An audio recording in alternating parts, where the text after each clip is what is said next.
সালছের মায়ার ভেতরে আছেন সহকর্মী সাইমুন জান্নাত।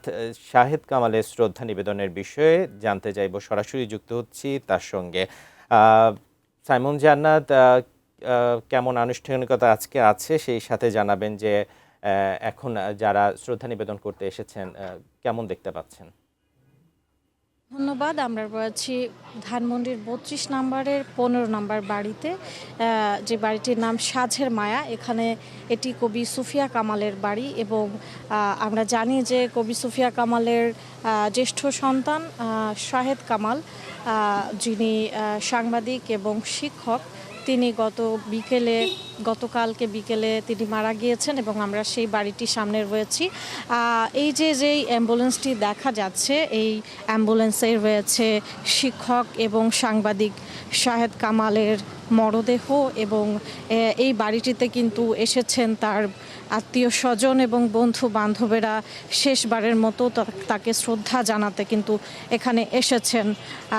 এবং এই গাড়িটিতে, এই অ্যাম্বুলেন্সটিতেই কিন্তু রয়েছে শ্রদ্ধেয় শাহেদ কামালের মরদেহ এবং বাড়ির ভেতরে রয়েছেন তার পরিবারের সদস্যরা। বান্না, আমরা জানি যে শাহেদ কামাল তার বর্ণাঢ্য জীবনে তিনি কিন্তু অসম্ভব জ্ঞানী এবং গুণী একজন ব্যক্তিত্ব ছিলেন, যার মা ছিলেন কবি সুফিয়া কামাল। এবং আমরা দেখতে পাচ্ছি এখানে তার পরিবারের বিভিন্ন সংগঠন থেকে কিন্তু তাকে শ্রদ্ধা জানাতে এখানে এসেছেন। আমরা কথা বলবো শাহেদ কামালের ছোট বোন সাইদা কামালের সঙ্গে। আমরা জানার চেষ্টা করব যে শাহেদ কামাল সম্পর্কে কিছু কথা আমরা জানার চেষ্টা করব। ওদেরকে কাউকে বলতে বলি।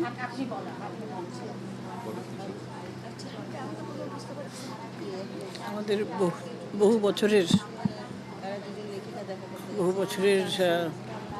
কি বলবো ওকে, বাতিঘর। আমরা যখন এই জন্য কোনো সংকটে পড়েছি, কোনো অসুবিধায় পড়েছি, ঠিকই বড় ভাইয়ের কাছে দৌড়ে গেছি একটা সময়। এবং ও আমাদের সাথে বহু বছর ধরে একটা বিচ্ছিন্ন সম্পর্ক ছিল, যে ওর নিজের ঘর সংসার ছিল না, কিছু না, যে একটু নিজেকে বিচ্ছিন্ন রাখতো। বইপত্র ছাড়া, বই পড়া ছাড়া অন্য কোনো কিছুতেই আগ্রহ ছিল না। কিন্তু সব কিছু মিলিয়ে ও যে আমাদের প্রতি একটা গভীর ভালোবাসা একটা, সেটা আমরা মানে সত্যি সত্যি মানে মনে মনে সেটা ঠিকই আমরা অনুভব করতে পারতাম। এই জিনিসটা, এই যে গভীর একটা গ্রথিত একটা সূত্র আমাদেরকে ঘিরে থাকতো সবসময়, এটা আমরা এখন এত বেশি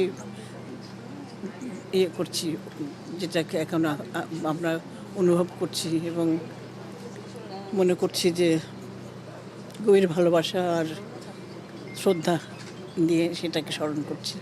ধন্যবাদ বান্না। আমরা জানার চেষ্টা করছিলাম, এখানে আমরা কথা বলছিলাম শ্রদ্ধেয় শাহেদ কামালের ছোট বোন সাইদা কামালের সঙ্গে।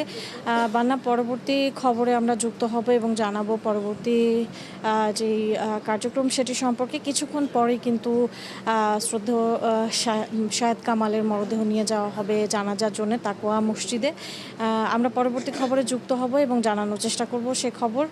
ধন্যবাদ বান্না।